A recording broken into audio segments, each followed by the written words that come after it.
Linda, starting tomorrow, our parents are moving in with us.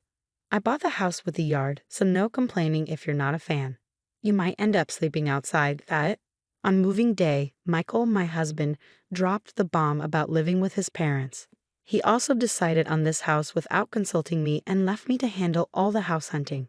It's like he sees me as a maid or something, thinking I don't have a say. So I said, fine, then I'll sleep in the yard from now on. But don't be surprised by who joins me. Why are you being so stubborn? Just do as you're told, like always. Don't worry, you won't regret it. Sleep tight, but don't choke on your own spit. Okay, those last words are on you. You'll regret this, mark my words. And with that, I started getting ready, picturing Michael's worried face. The next day, he came to the yard and immediately frowned when he saw the tent I had set up. He stopped in his tracks, looking puzzled as he approached. Linda, why are you pitching a tent? You said you'd sleep in the yard, so I'm just using my camping tent. It's spacious out here, I replied calmly, stepping out of the tent with a smile. Michael frowned even more and muttered, You'll regret this. Sleep however you like, but don't say I didn't warn you. He didn't think I actually sleep outside. You're ridiculous, you know. Even if you like camping, setting up a tent in your own yard is just embarrassing. Michael mocked with a smirk, but I stood my ground, ready for my comeback against him. My husband still had that smirk on his face, but inside I was quietly amused. Just then, my in-laws arrived. They seemed taken aback by the sight of the tent, whether they understood what was going on or not. I felt a bit relieved, hoping their presence might calm my husband down a bit. When I greeted them, they looked puzzled and asked about the tent. Linda, why is there a tent in the yard? Are you planning a camping trip? They inquired, clearly curious. Before I could respond, my husband jumped in. Oh, Linda wanted to sleep outside. She's a big fan of camping, you know, he said, smoothly lying through his teeth. I couldn't believe how composed he was while deceiving them.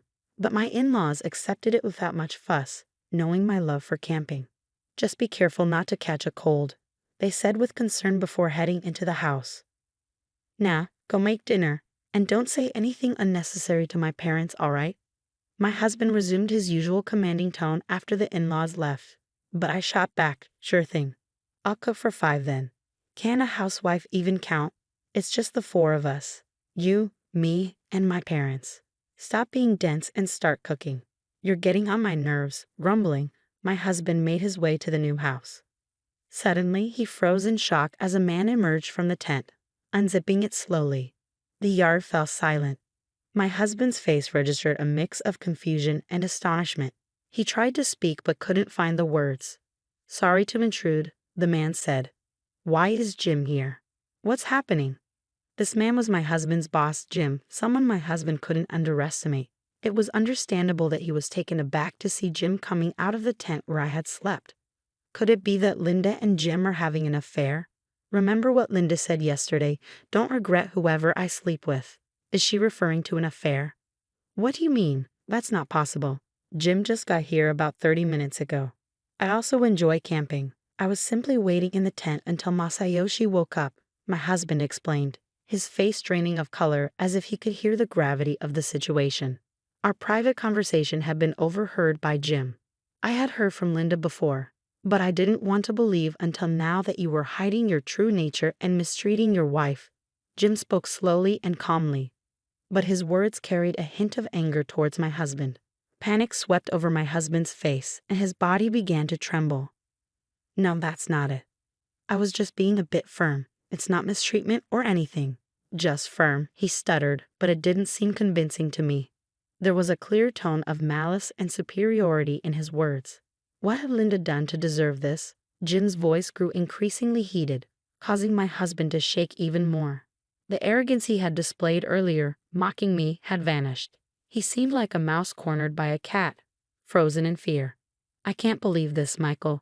You do great work at the company, but to treat your wife like this, I'm frankly disappointed. I never meant to mistreat my wife.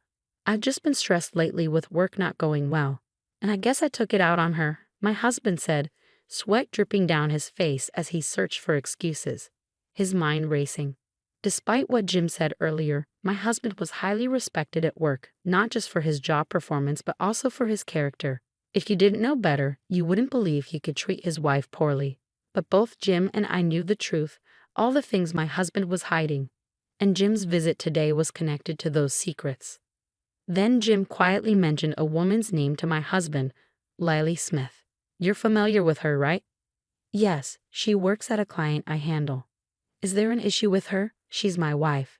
Immediately, my husband's eyes widened with shock and confusion, rendered speechless. His expression shifted instantly to one of surprise and fear. Jim stared at my husband with a cold gaze. Gathering his courage, my husband began to speak hesitantly.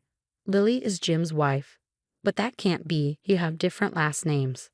Lily uses her maiden name at work. It's easier for everyone if she's referred to by the name they know. Many women at her workplace do the same. I didn't know anything, and I've made a terrible mistake. In truth, my husband was having an affair with Lily Shimamoto, unaware that she was his boss's wife. Jim had come today to address the affair. I was truly stunned when I learned about your affair, especially that the other woman was my wife.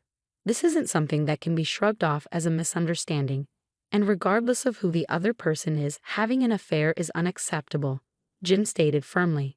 You heard it from Linda. Hey Linda, how long have you known? Since when? I've known for several months, since around the time Michael started to withdraw after learning about my infertility, I responded. The catalyst for my husband's mistreatment was my infertility discovery. While undergoing treatments, my husband was unsupportive and distanced himself, leaving me feeling alone. One day, when he claimed he was on a business trip, I accidentally witnessed him leaving for a romantic getaway. That's when I decided to investigate his affair, leading me to discover that his mistress was his boss's wife. Empowered by this revelation, a thirst for vengeance ignited within me. Then my husband floated the idea of purchasing a house in the countryside. His proposal became the catalyst for propelling forward my revenge scheme. I closely monitored his actions and meticulously crafted my plan for retribution, which led to the current circumstances. Michael, you claimed you wanted children, so I decided to redouble my efforts with the infertility treatments. But instead of standing by me, he began to ignore me completely. You left me for Lily, didn't you? You just admitted you never meant to mistreat me, but you were doing it on purpose, weren't you? You were pushing me to my breaking point, aiming for a divorce. Keeping me in the dark about living with your parents was all part of the torment, wasn't it? What do you have to say? Every word dripped with fury as my husband stumbled over his response. I could see that I had hit a nerve. With a piercing stare, I locked eyes with my husband, while Jim's gaze conveyed a mixture of disappointment and disdain. My husband's face turned pale, and his body shook, but he pushed himself to speak, adamantly denying the truth. I admit I may have been tough on Linda, but I strongly reject the accusations of an affair. It's just a baseless claim from Linda and Jim. There's no evidence, right?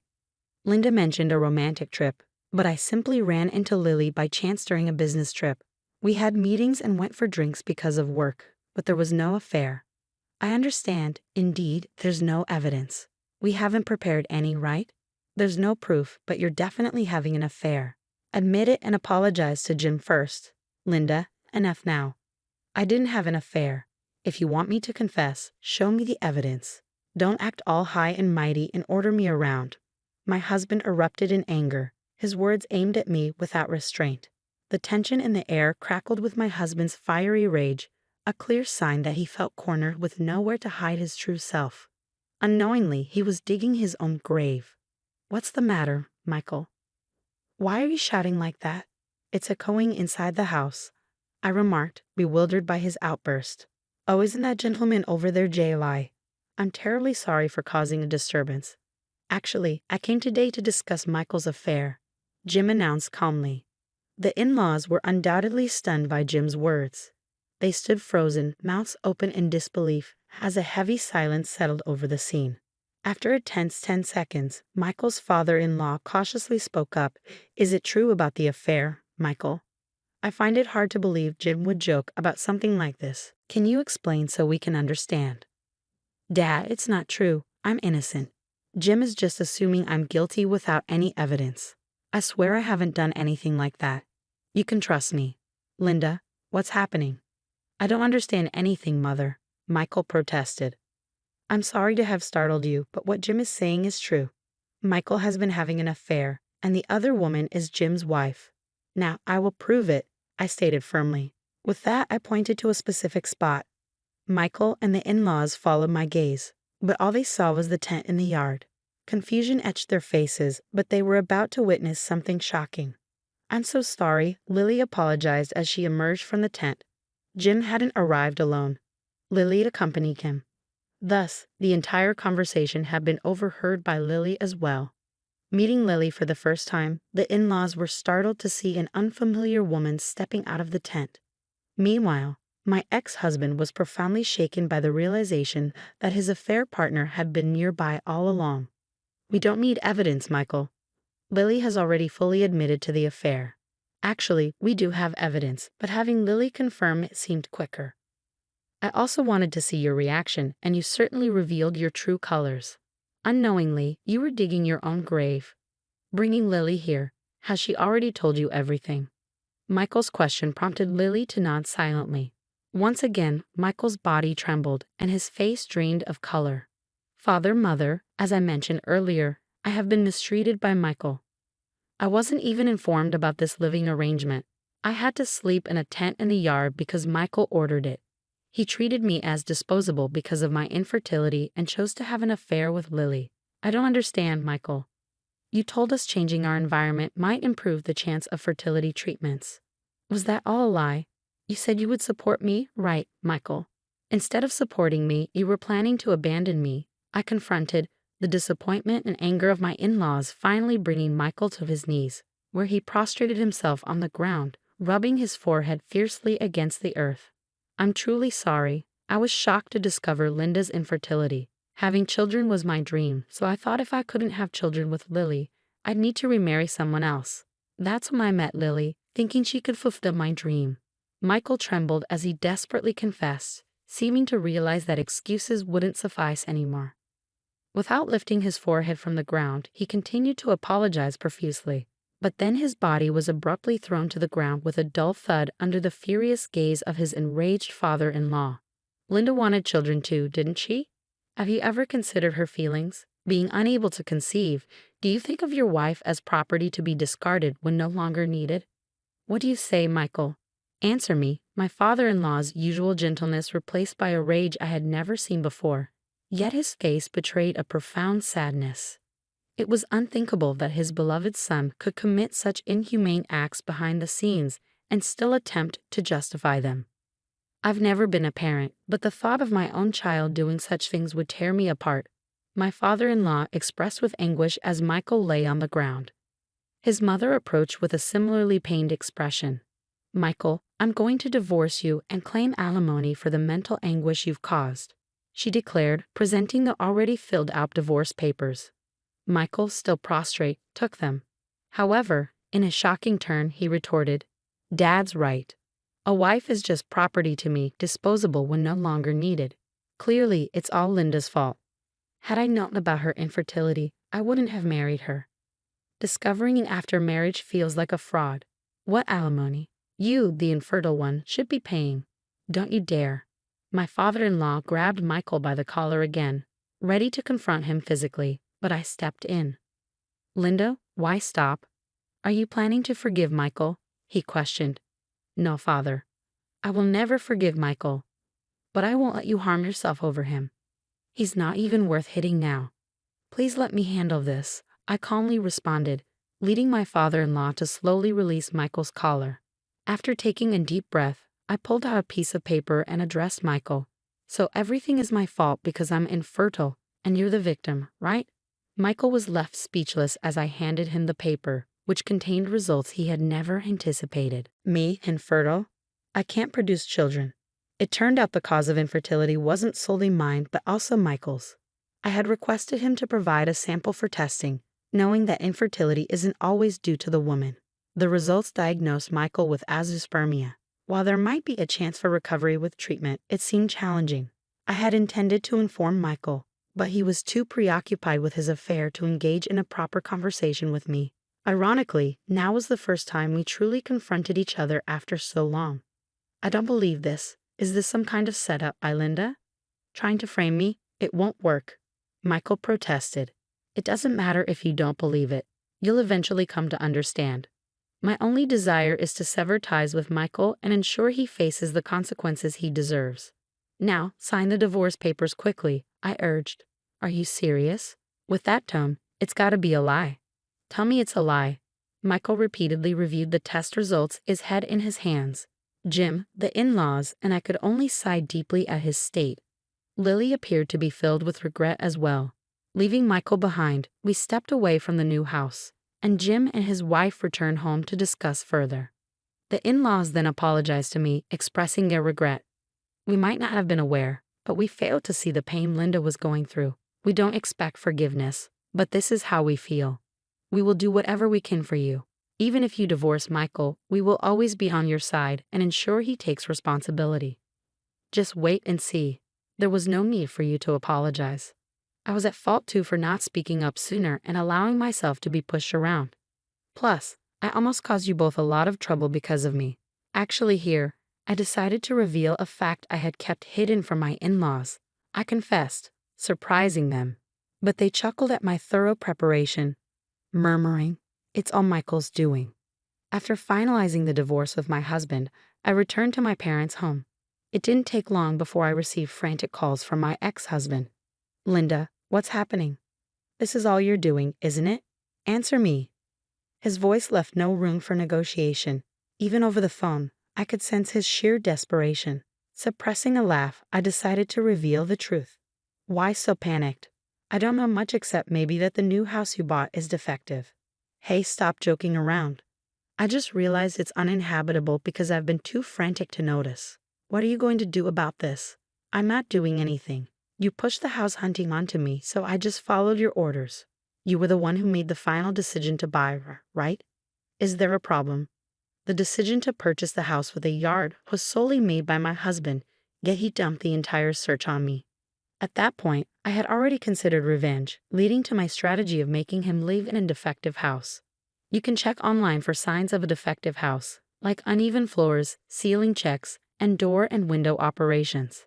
I created a checklist and went to the viewings, choosing the property with the most issues. My ex-husband's reaction confirmed that my plan had indeed worked. The only miscalculation was his secret plan to live with my in-laws, which could have caused them great trouble. Thankfully, they now live peacefully elsewhere, away from him. "Linda, help me out. I can't afford to move with the alimony payments and I've lost my job. There's also the fertility treatment. I truly regret everything. I shouldn't have cheated. I should have valued you more." "So you only realized you were wrong after finding out you're infertile? Well, that's good for you. You should reflect on your regrets and start over. Good luck living alone." Wait. Weren't we married? Don't abandon me, please. Listen to me." His self-centered remarks nearly drove me to explode with anger. Done with him, I found any further interaction merely troublesome. Yet, I had to make my point clear. A wife is not property to be discarded when no longer needed, Michael. You said that, remember? Let me reiterate, you are no longer needed in my life. You're expendable. Live with your regrets forever. Goodbye. I could still hear his voice through the phone, but I hung up without a second thought and blocked the number. He probably learned the hard way that some actions are irreversible. As for me, I started a blog and created videos about camping, enjoying a side income while engaging in my hobby. Jim, now divorced, had more free time and occasionally joined me for camping trips or helped with my video projects. I'm truly grateful that Jim and my in-laws stood by me. When I expressed my gratitude, Jim said, "Ignoring such a wonderful woman like you, Michael, really baffled me. If you ever need help, feel free to reach out." Perhaps due to my vulnerable state, my heart skipped a beat, but it wasn't until years later that I realized this flutter was real. Yes, Jim and I ended up getting married, but that's a story for another time.